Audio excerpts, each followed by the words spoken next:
Okay, so we're very pleased today to have with us a really stellar group from the University of Florida Diabetes Institute, or the UFDI. We're going to talk today about their work in innovations in cellular engineering at UFDI.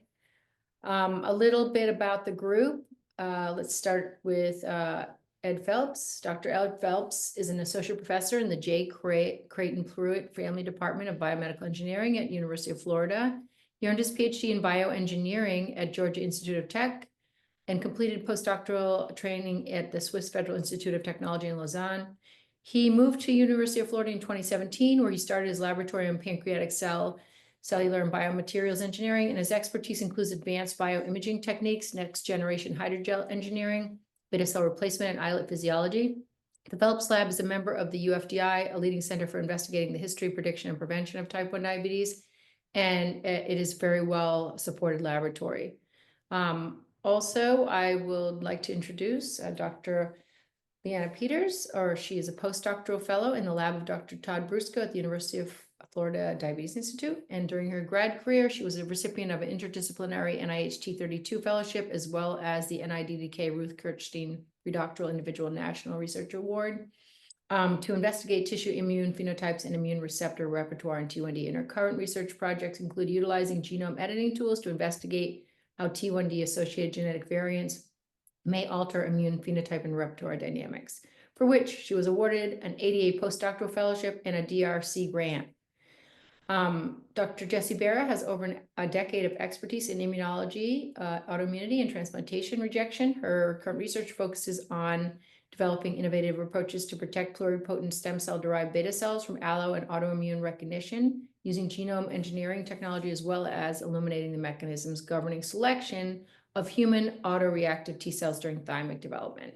She's received multiple awards, including 10 oral presentation awards, a trainee innovator award, 3 T32 fellowship awards, and she's also published extensively on her research topics, amassing a total of 14 manuscripts, 6 as first author, which is pretty amazing that early in your career. And finally,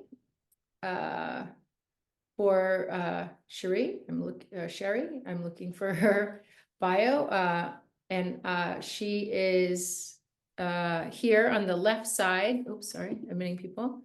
Actually, I'm just going to have you introduce yourself quickly.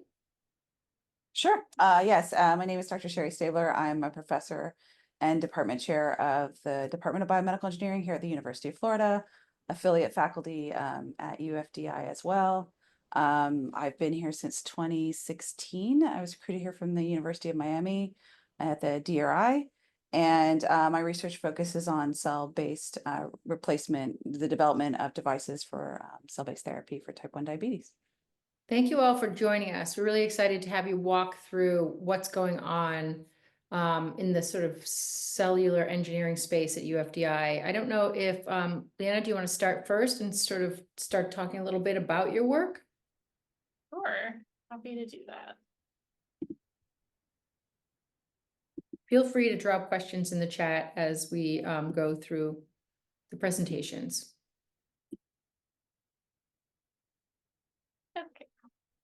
All right, so I'm Leeana. I'm going to talk a little bit about our work in the Brusco lab, in particular in understanding and improving Treg function through modeling approaches, as well as through genome engineering. So I'll start off with a little bit of background. So regulatory T cells are extremely critical to suppressing autoimmunity, and they do this through several contact-dependent and independent mechanisms. So this can be through secretion of immunosuppressive cytokines. This can be through metabolic disruption or consumption of important cytokines such as IL-2.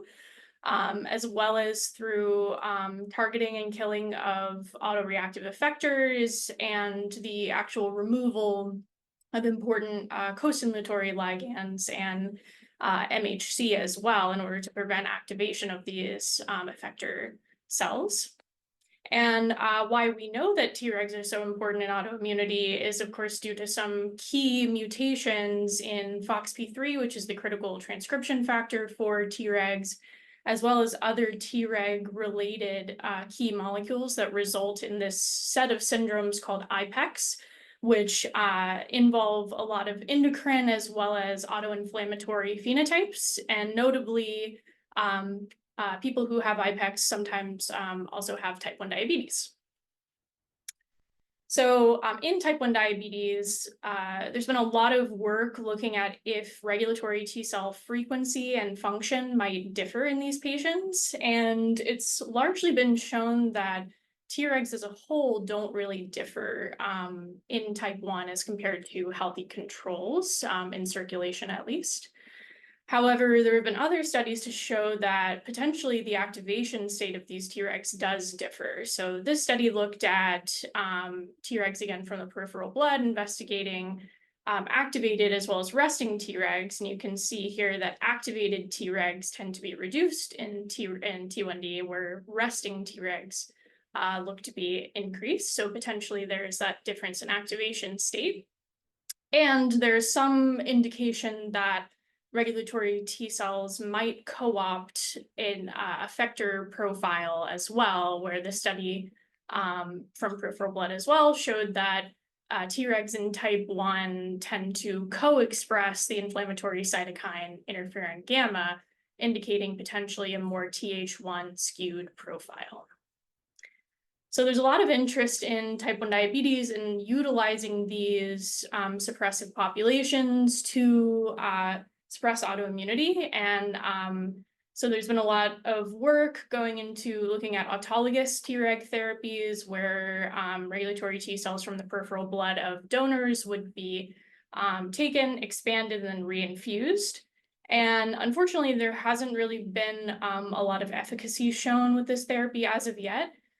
So I'm showing just one particular recent study in which you can see that there were 2 doses of Tregs administered, a lower dose and a higher dose, and there really wasn't any improvement in C-peptide with either the low dose or the high dose. However, despite these, the lack of efficacy shown, there's still a lot to be learned in terms of how we might better utilize Tregs in the future. So this publication showed that actually there was a signature derived from those Tregs that expanded less in vitro that associated with better C-peptide outcome.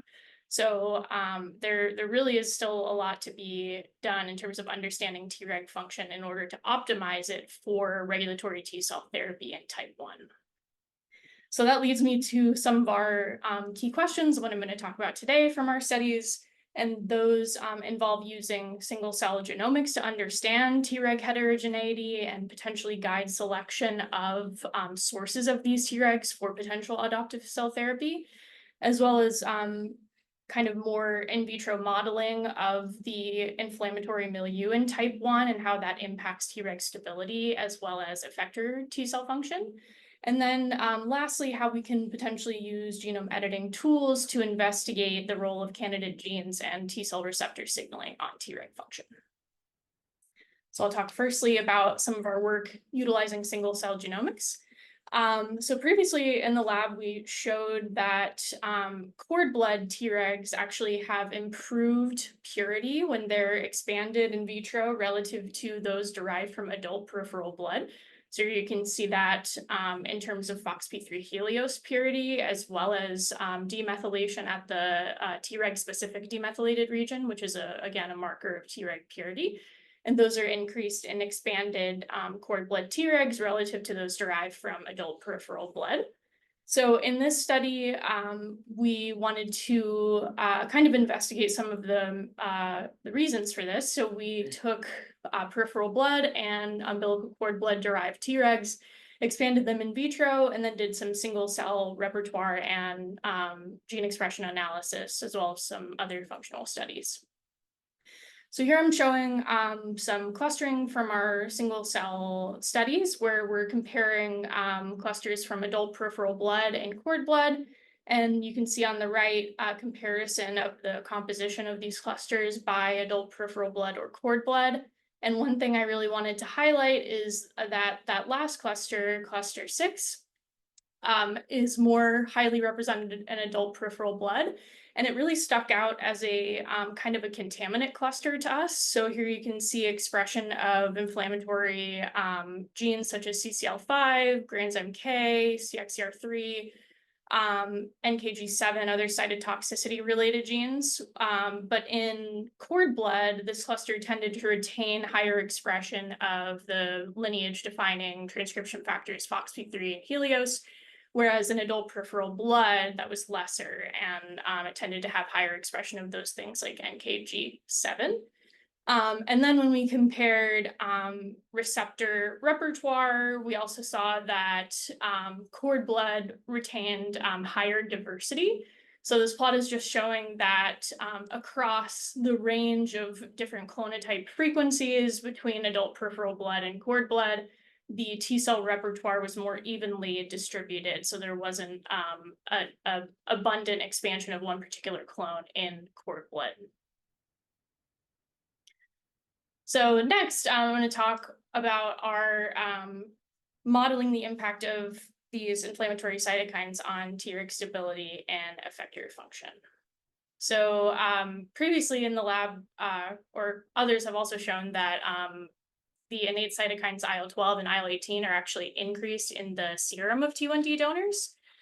And this coupled with the known association of these loci with risk for type 1 led us to perform some studies where we expanded regulatory T cells with these inflammatory cytokines in order to see the impact on their functionality. So here I'm showing a volcano plot and a heat map from these expanded Tregs. And when these Tregs are cultured with these inflammatory cytokines, there's an upregulation of effector and Th1 related genes, interferon gamma, granzyme K, granzyme A, IL-18 RAP. And notably, there's also a reduction in FOXP3 expression. And that really indicated to us that functionality might be impaired. So we performed in vitro suppression assays using Tregs treated with IL-12 and 18 and these and PBMCs. So within PBMCs, we saw that the CD4 and CD8 T cells were not able to be suppressed as well when they were when there was IL-12 and IL-18 present. So this indicates that this inflammatory milieu really does lead to Treg instability and impair function. So in addition to Treg phenotype, we also wanted to know, might there be an impact of these cytokines on the function of effectors, and could this lead to the inability of these Tregs to act on these effector populations? So in particular here, I'm showing some data from IGRP reactive T cells. So these were engineered using T cell transduction, using a virus that encodes a TCR that's reactive to IGRP. So here I'm showing a cell-mediated lympholysis assay wherein we're staining for an XM5 and propydium iodide on beta-LOX5 cells. And when we co-culture these IGRP T cells and beta-LOX5s in the presence of IL-12 and IL-18, we get an increase in the lysis of these beta-LOX5s. And kind of what we found to underlie this process is that IL-12 and IL-18 really drive an increase in inflammatory cytokines such as granzyme B and interferon gamma, which you can see here on the right. I'm going to move into the last thing now, which is how we can utilize gene editing tools to investigate the role of T1D candidate genes and T cell receptor signaling on Treg function. Okay, so previously in the lab, we had a postdoc named Winnie who did a lot of work in using Treg avatars that are reactive to GAD.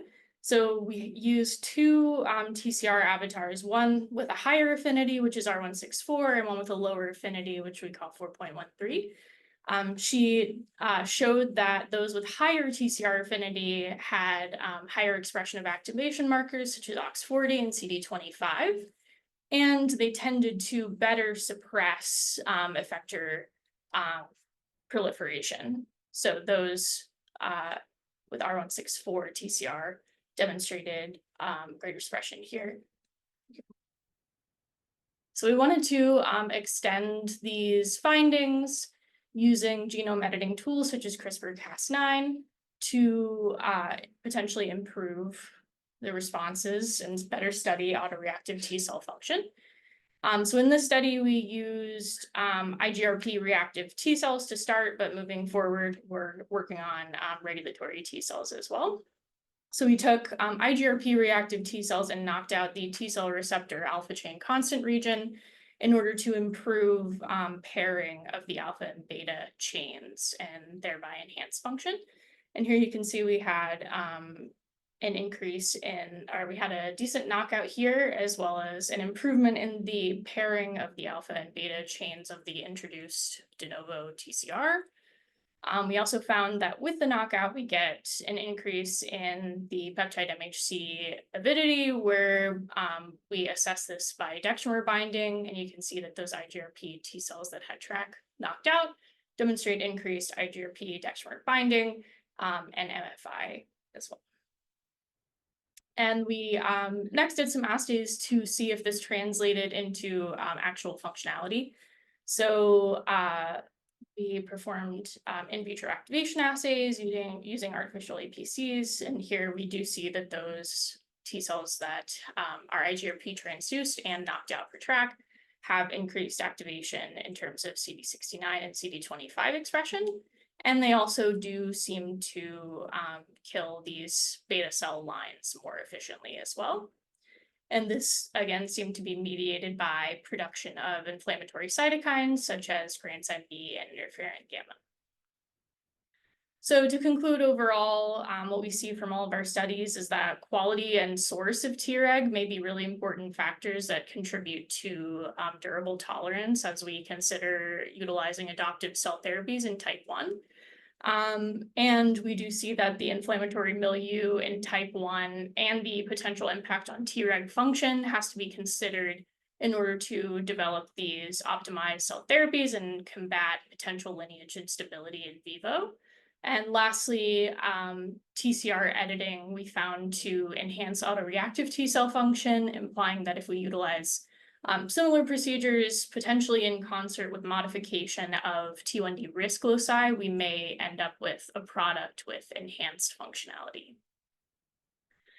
And then some of our questions that we're moving forward with studying in the lab, and I think the UFDI at large, is again, how do these Treg risk loci impact Treg function is, I think, still an open question, really. How does TCR affinity impact Treg phenotype itself and function? Particularly, we're interested also in the context of chronic autoantigen exposure, which would be happening in vivo. And then another area of interest, personally also, is which pathways are active in Tregs and in the cells that they will need to suppress in disease-relevant tissues, such as the pancreas-draining lymph nodes and pancreas itself. So that's all I have, but I just want to thank everybody in the lab for all their help and our funding sources. That's great. Really interesting presentation with your Tregs.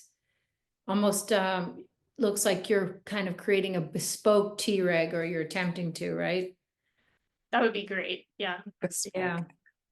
How does this approach compare to the approach that Jeff Bluestone and his Sonoma Bio attempted? I guess they shifted away from T1 now and towards sort of RA, but you know, do you feel like this is like next generation 2.0? Yeah, I think this, you know, we're looking into a lot of different approaches, but I think where the field is kind of moving toward is chimeric antigen receptor, Treg, maybe something that is more peptide MHC instead of one singular antigen.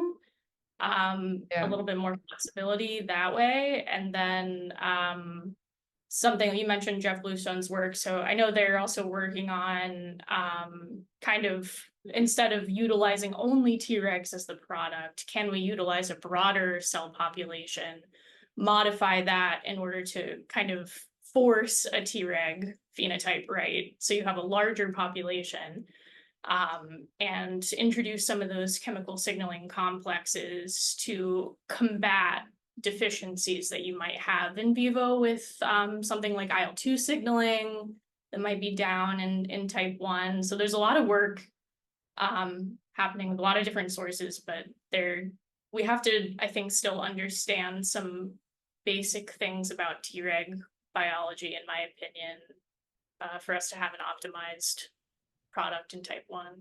Yeah, it's hard to, if you don't understand the actual, mechanism or the natural progression of how things work in immunological settings, it seems like, how can you fix it if you don't know how it works? Okay, so I also want to ask you, Kizzy Tang and others at UCSF are really heavily invested in Tregs. How much collaboration do you have with perhaps them or other laboratories outside of UFDI?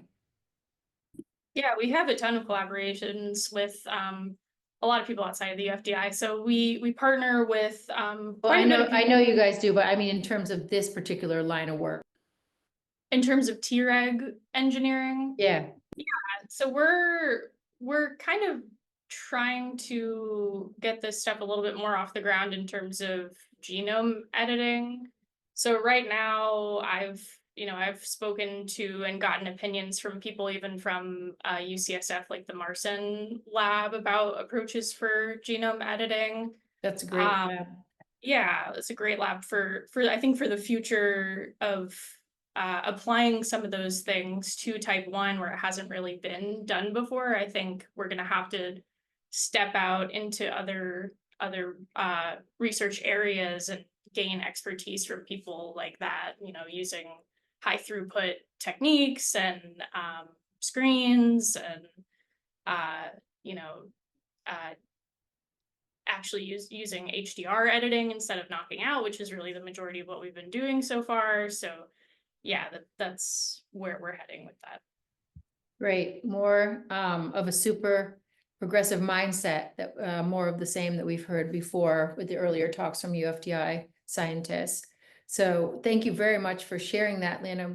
We're going to go in the interest of time on to just a little presentation or discussion with Dr. Ed Phelps. He's had some really interesting papers coming out of his lab. Most recently, the beta cell dysfunction occurs independently of insulitis in type 1 diabetes pathogenesis, February 23rd, 2025, Molly Huber et al. And we recently interviewed her. Really exciting times, because it's really pointing the sort of the seminal question that's been asked for seemingly decades is like, is it murder or suicide for these beta cells? And there's some conversation now around the fact that these beta cells might be fragile from the get-go. So really exciting to work, and interested to hear more from you, Ed. Thanks for putting the slides up. Oh, thanks, Monica. Well, I guess I'll start by saying that I do think type 1 diabetes is an autoimmune disease, right? But that potentially beta cells are contributing to the manifestation of clinical symptoms around diagnosis. So I'll start this presentation off by just sharing some pictures from the literature that I find compelling.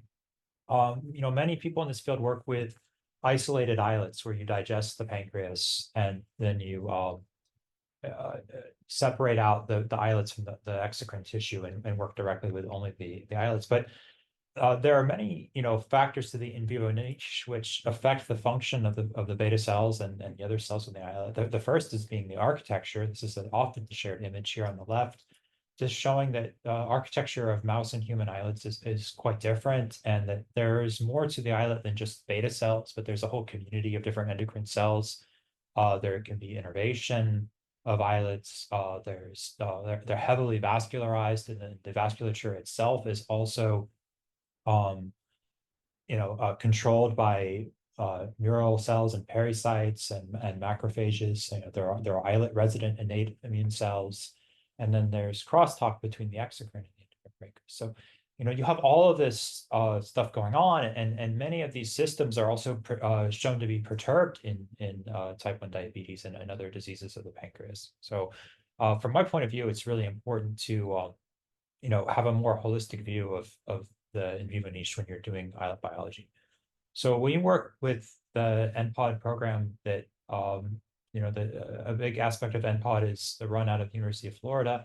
Now about 7 years ago, NPOD started a program to work with generating living human pancreas slices that was, really developed initially by Stefan Speyer and Marian Slap over in Europe. And then they brought this technology here to NPOD. So when NPOD receives a human donor pancreas, they're able to take pieces of viable living tissue embedded in agarose and cut this on a vibratome to generate these thin sections of living tissue. And then we're able to place these pancreas slices on microscope stage and identify pancreatic islets that are alive in that tissue that then have the in vivo niche intact. And then we're actually able to use some fluorescent antibodies to label the beta cells on the surface. For example, we're using one here for ENCPD3, which is a beta cell specific surface marker. So we can actually identify which cells are beta cells and which cells are not beta cells. So we can find islets, particularly in the cases of type 1 diabetes that have residual beta cells still present. Right? Many islets in type 1 will be devoid of beta cells. So that's quite important for us. We're then able to do a technique which allows us to measure the function in real time in these living tissue slices that's based on calcium. So beta cells, when they're stimulated with glucose, there will be an influx of calcium into the cytosol of the cell if it metabolizes that glucose correctly and makes ATP, and then the calcium initiates insulin secretion. So a normal no diabetes islet, here looking at these in the slices live cells, when we go from 3 millimolar glucose to 16 millimolar glucose, you'll see a big spike in calcium, which is the first phase of insulin secretion, and then the initiation of calcium oscillations, which is in the second phase. And then if we go back to low glucose, that will cease. And then we can do another technique where we depolarize the islet with potassium chloride, which is a strong ionic solution, which will force the cells to flux calcium, which will tell us that they're still alive and able to be depolarized. Now with a type 1 donor here, this is just one example. You can see this islet contains many ENCPD3 positive cells. If we do the same technique on those cells from this type 1 donor, there's no response at all to the change in glucose. They're basically have all this basal activity, but these islets have become glucose blind, and at the end they're still able to be depolarized by potassium chloride. So this gives us a clue that there's something wrong with these beta cells in these slices from donors with type 1 diabetes where they don't respond well to glucose. Now, just showing you a video, of how this looks in real time from a donor without diabetes. And here's the islet. You can see it's got a flashing low glucose basal activity, and then when we switch to high glucose, the whole islet brightens up and turns on, and it starts flashing. So we can basically quantify those signals here in these heat maps, which allows us to look at a lot of different recordings altogether. And then if we compare islets and slices from donors with different stages of type 1 diabetes, from single and multiple autoantibody positive donors to those within 4 years of diagnosis with type 1, we start to see a pretty strong pattern emerge where those donors with type 1 diabetes within 4 years of diagnosis, the beta cells in the slices don't respond well at all to glucose. We quantified this different ways in terms of the response, the high glucose to low glucose response ratio in these recordings, the fraction of beta cells that respond. This one's quite compelling, where you can see the majority of the recordings with type 1 have 0 cells that respond to glucose, and then a minority of them have some level of response, but on the whole, the average is far less than no diabetes or autoantibody positive. Of course, there's quite a lot of heterogeneity in the human population as well in terms of response. This lines up very cleanly with the insulin secretion. So this is dynamic hormone secretion from those same slices that we measured. These are just showing some examples of individual donors, but the whole cohort looks about the same, where you see a very good insulin secretion in response to glucose. And in the type 1 cases, it's extremely flat. But you can still get a peak from KCL, meaning there are still beta cells present. You can still force them to secrete insulin, but they don't do it under a glucose stimulation regime. On top of that, we've been able to identify the presence of T cells in these tissues from donors with type 1 diabetes close to onset. In this video, you're seeing magenta labeled CD3 positive T cells. In yellow are the beta cells, and then blue are dead cells. And just watching this video, it's quite fascinating, where you can sort of focus on some different locations. Like right here, you can see a beta cell that's getting really just torn apart and destroyed by these T cells. The same thing is happening over here in this corner as well. So this allows us to actually in real time observe some of the action of the autoimmune disease that's present. But the question then would be, if we look at this islet with all these T cells, is it dysfunctional, right? So if we look at islets that have a lot of invading immune cells, they're absolutely dysfunctional. They don't respond well to glucose at all. That's not entirely unexpected, because this is being bathed in a lot of inflammatory cytokines and so forth. But within the same donor, if we look at a different region of the pancreas where the islets have not yet been destroyed, in fact, they look like basically pristine islets that have so far been spared from the autoimmune response, these ones are also dysfunctional. And this is repeated across many donors. So if we separate them into donors with and without what we call insulitis, which is T cell invasion, you can see that they're equally dysfunctional. So, I mean, that's the take-home message, right? So far, there's a lot more data on this that's posted in the bioRxiv preprint by Huber et al. Just one other point to drive this home is we developed a method where we can express transgenes in these slices. So we can introduce a genetic reporter with an adenovirus in the slice and get very strong expression. Just skip ahead a minute to this slide, because I think it's quite nice. We introduce a calcium biosensor called Campari into the slices. This allows us to permanently encode the calcium response in all of the islets in the slice all in one shot. So we don't have to take these time-lapse recordings. We can basically just introduce Campari, stimulate this slice with glucose, and then fix the sensor with UV light.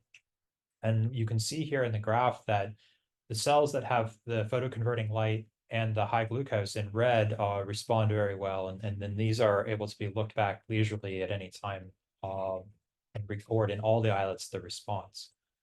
So if we take that sensor and we look at samples from donors with type 1 or type 2 diabetes, we can absolutely see the lack of a glucose response in both cases. So this really confirms our live imaging data.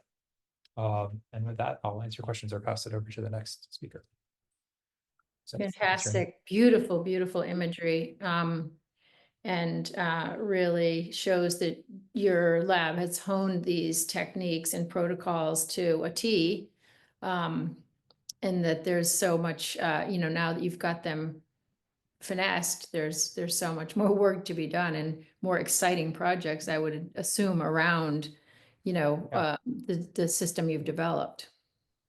Yeah, I would mention that there are publications that show glucose responsiveness in isolated islets from donors with type 1 diabetes. And so there's, sort of competing data that suggests beta cells could still retain or recover function in isolated islets from type 1. So that contrasts with our results. So we think maybe there's certainly factors in the microenvironment that you see in the slices that might not be apparent in the isolated islets that are potentially affecting the beta cell function.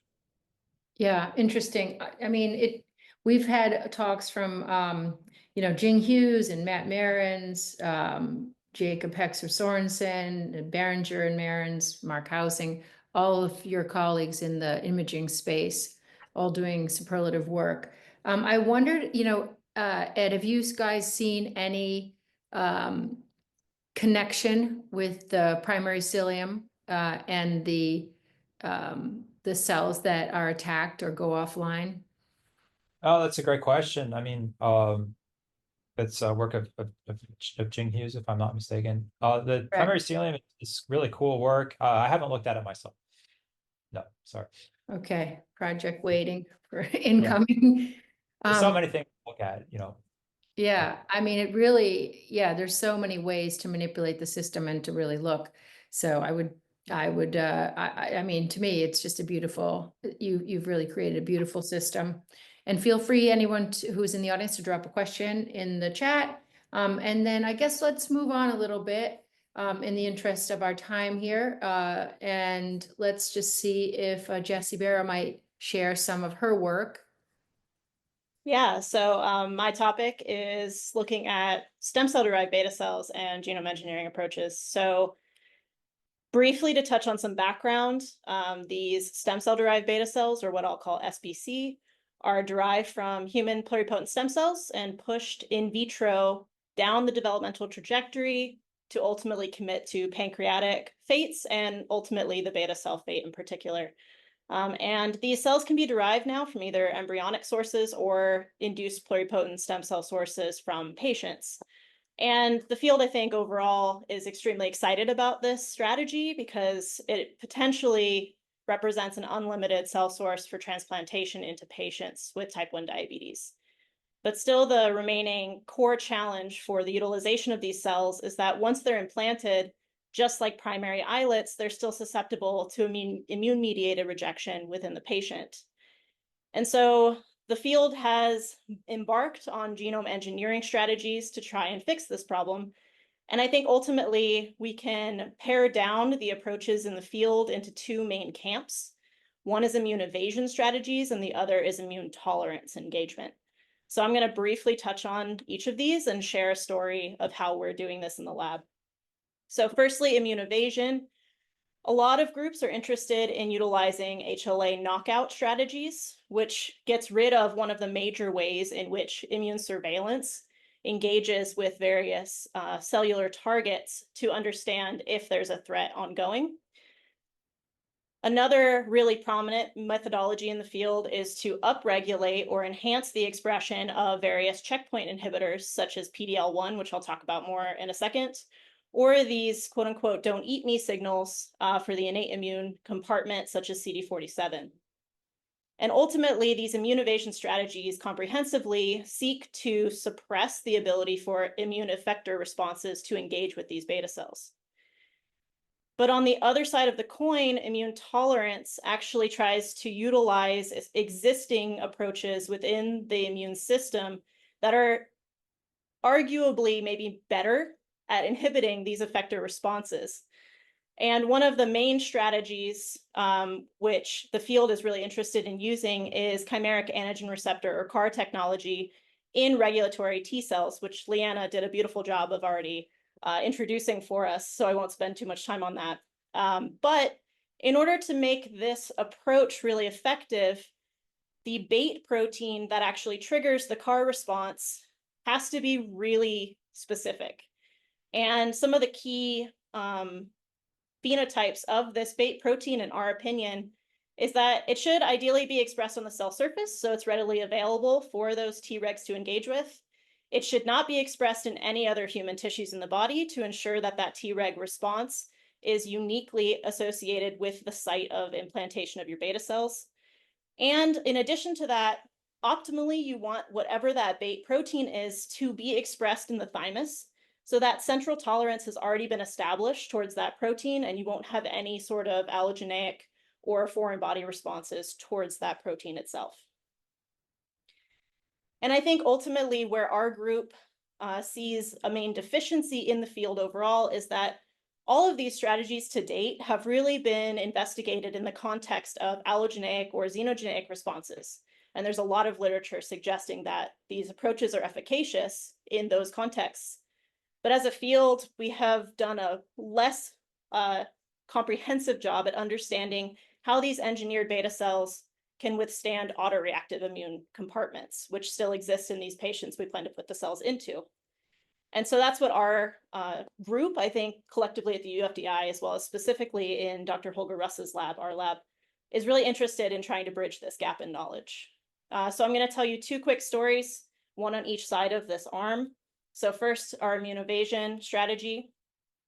So for a brief introduction into programmed death ligand 1 or PDL1, there's a huge body of literature suggesting that this axis is extremely important in preventing autoimmune diabetes, both in preclinical models, such as this paper here in the NOD animal, where if you block either side of this PD1, PDL1 engagement, you have significant enhancement of the autoreactive disease onset in these animals compared to controls, as well as cases in human patients undergoing anti-PDL1 therapy for cancer treatments, then becoming spontaneously autoimmune diabetic once on this therapy. So we clearly know that this particular axis plays a really important role in protecting the beta cells from the autoimmune response. And in the context of stem cell-derived beta cells, there's a good body of literature now over the last couple of years that has come out from multiple groups, suggesting that increasing PDL1 expression in either primary islets or in stem cell-derived beta cells is beneficial to suppress allogeneic and xenogenic responses. But again, that autoimmune component is really missing. So we've set out to try to interrogate this in collaboration with Ed Phelps here at UF. We generated our own set of quote unquote immune evasive stem cell derived beta cells. So showing you here just a really pictorial representation of these groups. We have kind of our wild type control, which is just a luciferase expressing cell line. We have kind of the prototypical beta-2M knockout or HLA class 1 deficient stem cell derived beta cell group. And then we engineered a constitutively overexpressing PDL1 beta cell where we intentionally retained the expression of our HLA molecules. And just to show you some confirmation data of this genome engineering strategy, here showing you at the stem cell state, looking at a pluripotency marker, OCT4, which is retained within the engineered line, as well as PDL1, which you can see in our engineered cells there at the bottom, really high potent expression of PDL1 now in the engineered line. Even after differentiation, this elevated expression of PDL1 is maintained across our entire cell population, beta cells and non-beta cells. And this expression level is extremely stable, whether you have an inflammatory insult like interferon gamma or not. So really robust system for assessing PDL1 expression. Now, to study this autoimmune compartment, there's a lot of different ways that the field is attempting to do this in various interrogations. We wanted to try to do an in vivo model, and the in vivo models are notoriously challenging in the context of utilizing human T effector cells. So we decided to try using this NOD HHD mouse instead, which is an animal that has a deletion of the murine beta-2M gene. So they do not have MHC class 1 expression. And then they were inserted with a human HLA-0201 transgene. So they express specific human HLA class 1 on every cell. And importantly, this animal still develops spontaneous autoimmune diabetes, but now this autoimmune response is directed towards HLA-A2 expressing beta cells. And so when we implant our human HLA-A2 expressing SBC, this now represents a semi-matched human SBC transplantation model, although obviously not perfect. And just to cut to the chase, when we do this particular experiment, regardless of our genome engineering strategy, all of these SBCs are rejected in this animal extremely rapidly. And so we went back to the drawing board a little bit and said, okay, well, maybe the innate immune compartment in this animal is a bit too aggressive because this is really acute rejection. So we modified our transplantation modality a bit, in which we utilized an immunodeficient form of this mouse, the NSG-HHD, which is not able to reject these human stem cell-derived beta cells by itself. We implanted again our 3 groups of SBCs, allowed them to stably engraft, and then we isolated from diabetic NOD-HHD mice the CD3 compartment, expanded them in vitro, and then transferred these CD3 positive T cells into our SBC bearing mice and monitored our stem cell derived beta cell grafts with our luciferase reporter construct. And when we do this, surprising to us was that even with the isolation of this CD3 compartment, regardless of our genome engineering strategy in the SBCs, still by day 18, all of these groups lose the luciferase signal from the SBC, suggesting they're getting destroyed. Now, we're still actively interrogating this, but I want to make the point that if we take these graphs out and we actually look for the T cell compartment, across all three groups, we see this really prominent invasion of CD3 positive T cells into these graphs. So it is indeed this T cell compartment that's causing these beta cell graphs to fail. And we're left with a lot of questions, but this data suggests that the autoreactive T cell compartment in this model system may be the predominant driver of this SPC destruction. However, we acknowledge this is a model system. Therefore, we also want to better vet this system in different ways. So it suggests that PD-L1 overexpression or indeed HLA class 1 knockout by themselves are not able to withstand this T cell mediated destruction from the NOD-HHD, which means, again, kind of what I've been harping on for the whole talk thus far, this autoimmune compartment, I think, is very much understudied. And we're really interested in assessing how these genome engineering strategies in the SBCs respond to not just this HHD model, which we acknowledge is a little bit of a contrived system, but also to human autoreactive effectors. We're really interested in pushing this field forward. And we acknowledge that maybe these approaches that thus far have been the focus may not be enough on their own. And so we're really interested in combining these strategies with other approaches for immune modulation. And that kind of brings me back to the second arm of what the field is really interested in, which is in this immune tolerance space. So we're also invested in this approach as well. And in collaboration with Leonardo Ferreira at MUSC, we embarked on this proof of concept study in which we utilized a published CAR against human epidermal growth factor receptor, or EGFR. And for a bait protein, we utilized a truncated form of EGFR called EGFRT, which lacks the entirety of the intracellular ligand binding domain, as well as a large chunk of the extracellular intracellular signaling domain, large chunk of the extracellular ligand binding domain, rendering this new version of the receptor biologically inert. It has no signaling capacity. Now, to put this construct into our pluripotent stem cells, we performed our genome engineering strategies as we usually do. We inserted our EGFRT construct, constitutive expression, as well as a luciferase reporter to, again, allow for downstream imaging studies. And again, showing you similar confirmation data as I showed for the PD-L1 narrative. We have our pluripotency markers, OCT4 and NANOG, which should be retained, and they are. But we see, again, that upregulation of our target protein. Again, this is uniform across our populations. And we can also confirm the insertion of our luciferase reporter via luminescence assay. We then took these modified cells and put them through our differentiation procedures to make stem cell-derived beta cells. This is just showing representative live bright field images, as well as an insulin reporter that we have within the cell line at the end of the differentiation, marking our beta cell fraction. And you can see morphologically, they're very comparable, as well as the differentiation efficiency itself is really comparable across the two lines, showing you here data for our C-peptide or beta cell fraction within this final product. And they express all the prototypical markers of beta cells and endocrine cells broadly, such as PDX1 and NKX6.1. We then worked with Dr. Leonardo Ferreira to make our EGFR CAR Tregs through really established methodology. At the top here, just showing you the mCherry reporter hooked up to our EGFR CAR, showing high transduction efficiencies with this system, as well as looking at the stability of our Treg profile after transduction by FOXP3 and Helios co-expression. Again, really stable Tregs that now express this EGFR CAR. We then put these together in vitro. So we have our EGFRT expressing SBCs and our CAR Tregs.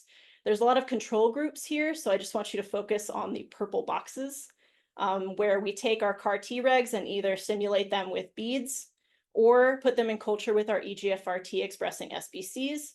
We can see that these CAR Tregs do indeed respond by marker expression for activation by CD71 and CD69 to our SBCs.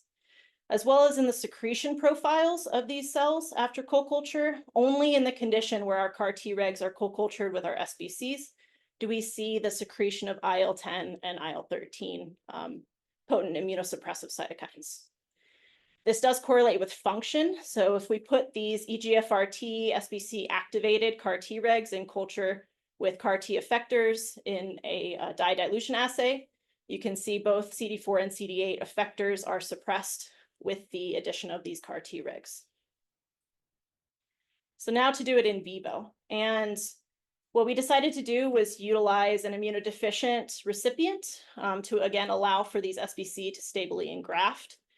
And then we split the cohort into 2 different groups that received different T cell infusion types. So the first got CAR T effectors only, which should home to that graft and very efficiently destroy the EGFR-T expressing SBC, or a mixture of the effectors and our Tregs. And again, we used our luciferase reporter in our SBC to track these over time. And what I hope you can appreciate is that the T effector only group, this luciferase expression by about day 21 disappears, while the mice that receive Tregs, this is retained. And this is just quantified there on the right. And what was more important to us was when we pulled these tissues out after multiple weeks in vivo, not only is our bait protein still very prominently expressed within the SBC, but we do actually see T cells invading these grafts in both conditions. And if we quantify the frequency of human cells marked by human nuclear antigen here, in both of those camps, we see really prominent differences in the mice that receive the CAR Tregs, where much more of the SBC graft is retained and far fewer CD3 positive T cells are in these graft regions. And even more importantly, if we look a little further at that T cell compartment, you can see in the mice that receive Tregs, we have these beautiful halos of FOXP3 positive Tregs surrounding our insulin positive grafts. And if we quantify that, 50% of the T cells that make it into these grafts are FOXP3 positive. So this is really promising data, suggests that these are actually performing their effector inhibitory functions at the graft site. So as a proof of concept study, this was fantastic. Obviously, we're not going to propose to put EGFR CAR T cells into a patient. This is not a clinically translational model. But what we think it does is establish that you can use genome engineering for artificial unique bait proteins in pluripotent stem cells so that you can harness the power of CAR Treg approaches in stem cell-derived beta cell transplantation. And again, this approach is not a one-off modality. We think it absolutely could be combined with other approaches as well. And this could be in the form of biomaterials. It could be in the form of some of our other genome engineering strategies that the field has pushed forward in the last couple of years. And we're definitely interested in still translating this into clinic. So we're actively investigating a more clinically relevant CAR bait pair that we hope will also replicate this information that we have here. And just to finish off my talk, I want to bring it back to the UFDI because I think it's sometimes underappreciated how much diverse expertise we have here that works so beautifully together. So we in the Rust Lab, we obviously our bread and butter is genome engineering of our beta cells. But there's other groups that, like Leeana just said, are very interested in understanding how we can engineer the T cell compartments. We have people heavily invested in immunomodulatory biomaterials or encapsulation strategies. And we have a beautiful group here into the context of imaging systems, where we can put all of these amazing tools that we're developing together and understand in human contexts how these human autoimmune and beta cell interactions work. And I think that's the beauty of the UFDI comparatively to other centers. So I'll finish with that. I just want to thank my mentor, Dr. Russ, all of our past and current lab members, especially Roberto Castro Gutierrez, who helped at the inception point of both of the studies I shared today, and our collaborators on these projects. I love that last slide you shared with us, Jessie. There's so much symbiosis here within the cell engineering labs, but also just in general at UFDI, very strong and growing. And it really kind of just illustrates the fact that, you know, team science, cross-training science, whatever you want to call it, is so key in this day and age to progressing the work. Anyone have a question, drop it in the chat, and we're going to try to field it in the interest of time. We have about 5 minutes left, and I'm hoping Cherie Stabler could say a few words about her program at at UFDI. Yes, I will do my best to be extremely efficient. But I think, going after these amazing researchers and all they showed, I think I don't even need to say a word, honestly, because I'm sure everyone is very, very excited about what they're doing. And I'm sitting here just smiling and being so amazed by the work that they're showcasing as well. So our work is focused on engineering devices and materials for improving cell therapy. So really what drives us is the potential of clinical islet transplantation and beta cell replacement therapy to improve the lives of people living with type 1 diabetes and taking away those hundreds of decisions that they have to make every day, and allowing them to have physiological blood glucose regulation. And we learned a lot about all the people that have been willing to go through these trials. It's such invaluable information about the precipitous decline in insulin independence post-transplantation. But that these beta cells are still there, they're still C-peptide positive, so they're still generating insulin, they're just not generating sufficient amounts. And what we've learned by the key factors of this cell therapy failure has been kind of generalized inflammation, transplant injury. I'll go through these very quickly: immunosuppression, failure, revascularization, and then obviously autoimmunity. We know that the immunosuppressive regimen used for preventing allograft rejection is not very effective in suppressing autoimmune responses. And so just to kind of break it down, because I'm an engineer and we like to look at the key challenges, is really the transplant site is poor. Immunosuppression is a significant challenge, as well as self-source. And I think, that inspires all this work that's going on here today, that you've seen today, and that's going on at UFDI. And so one of the ways that we've sought to address this challenge is to engineer devices that will allow us to get out of the liver. We're particularly interested in the Amentum, which is an apron, tissue apron that kind of hangs like an apron over the abdomen. It's richly vascularized and has portal drainage. And so we believe this is an appropriate site for transplantation and allows us to have that physiological blood glucose regulation. And we are engineering very porous implants that allow for host cells to move into that space and richly vascularize it. We know oxygen is critical to that, so we are developing these scaffolds that help support both vascularization and provide supplemental oxygenation. I'm going to go through this very quickly. We 3D print these devices with the idea that they will become richly vascularized, but that's going to take some time. And so we're actually generating oxygen generating materials, so kind of serving as little scuba tanks for these islets during that vascularization period. It generates oxygen in a durable manner to provide that in situ oxygen to support these cells so that they're not dying.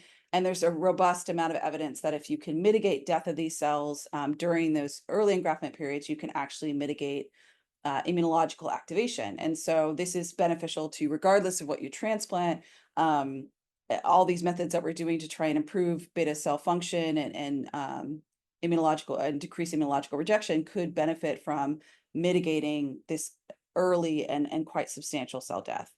I'll skip through all these slides because we don't have a lot of time, but we're also dealing with immunosuppression. So we're focused on localized immunosuppression to try and address some of those challenges. And this can obviously be accomplished through numerous ways. We're exploring this using biomaterials. So through classic local drug delivery, so utilizing our scaffolds to release drugs, as well as through polymeric encapsulation. So encapsulation is definitely one that has been tried over several years. This kind of analogy of a diver surrounded by all the immunological sharks and putting them in a shark tank to prevent them.